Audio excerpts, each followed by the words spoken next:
नमस्कार, मैं हूं राहुल शर्मा। आप देखना शुरू कर चुके हैं आज की सबसे बड़ी खबर। और आज की इस बड़ी खबर में हम बात कर रहे हैं मिल्कीपुर उपचुनाव के अब नतीजों को लेकर। जी हां, मिल्कीपुर उपचुनाव से पहले तमाम राजनीतिक पार्टियों ने पूरी ताकत लगा दी। मिल्कीपुर चुनाव में दो पार्टियों के बीच टक्कर थी, भारतीय जनता पार्टी और समाजवादी पार्टी के बीच में।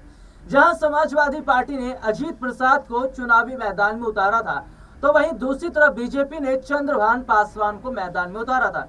मिल्कीपुर सीट जो है वो दलित सीट मानी जाती है और इसीलिए बीजेपी ने सोच समझकर यहां पर उम्मीदवार उतारा। लेकिन जो मतदान हुआ है उस मतदान पर सवाल खड़े हो रहे हैं। समाजवादी पार्टी के प्रमुख अखिलेश यादव ने मिल्कीपुर चुनाव में धांधली के आरोप लगाए। इसके साथ ही साथ उन्होंने ये तक कहा कि ये जो चुनाव हुए हैं इसमें सब मिलीभगत है। वहीं दूसरी तरफ चंद्रशेखर आजाद रावण का बयान भी सामने आ गया है और चंद्रशेखर आजाद रावण ने तो सीधे सीधे तौर पर मशीनों पर बड़े खुलासे कर दिए। इसके साथ ही चंद्रशेखर आजाद रावण ने यह कहा कि उन्हें जानकारी मिली कि बहुत सारे ऐसे वोटर थे जिन्हें वोट तक नहीं डालने दिया गया। एक रिपोर्ट अपने दर्शकों को हम दिखाते हैं कि मिल्कीपुर पर कितने % वोटिंग हुई और चंद्रशेखर आजाद रावण ने क्या बयान दिया। उत्तर प्रदेश के अयोध्या की मिल्कीपुर सीट पर हुए चुनाव पर अब इस पर सियासत हो रही है और सीधे सीधे तौर पर जिस तरीके की वोटिंग हुई है इस पर जहां समाजवादी पार्टी प्रमुख अखिलेश यादव ने निशाना साधा, तो वहीं चंद्रशेखर आजाद ने भी निशाना साधा है। दरअसल अपने दर्शकों को बता दें कि मतदान के बाद भीम आर्मी चीफ चंद्रशेखर आजाद ने एक बार फिर से सरकारी मशीनरी के प्रयोग पर सवाल खड़े किए हैं।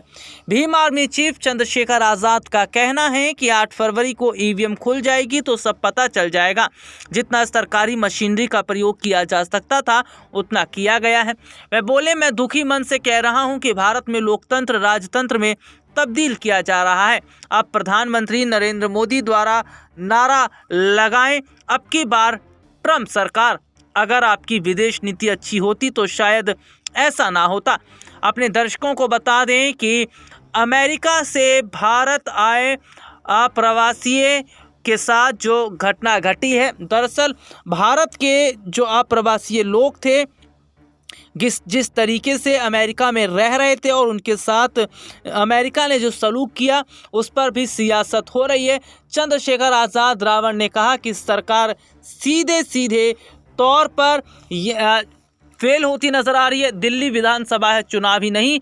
मिल्कीपुर चुनाव को लेकर भी उन्होंने कहा लोकतंत्र का गला घोटा गया है। भाजपा ने लोगों को उनका मत का प्रयोग न करने देने का पाप किया। आज सत्ता में बैठकर उत्तर प्रदेश की सरकार सोच रही है कि वह कभी सत्ता से नहीं जाएगी, लेकिन जनता सरकार को जवाब जरूर देगी। ये रिपोर्ट आपने देखी जिसमें विस्तार से हमने अपने दर्शकों को दिखाया। हालांकि 8 तारीख का दिन सबसे बड़ा दिन है क्योंकि दिल्ली चुनाव के नतीजे भी 8 को आएंगे और मिल्कीपुर के नतीजे भी 8 को आएंगे। और ऐसे में देखना यह होगा कि दिल्ली और मिल्कीपुर क्या दोनों जगह कमल खिलेगा या केवल मिल्कीपुर में कमल खिलेगा और दिल्ली में झाड़ू चलेगी। इस खबर पर आपकी क्या राय है कमेंट करके जरूर बताइएगा। फिलहाल आज के इस खबर में इतना ही। आपसे फिर दोबारा मुलाकात होगी, तब तक के लिए इजाजत दीजिए। नमस्कार।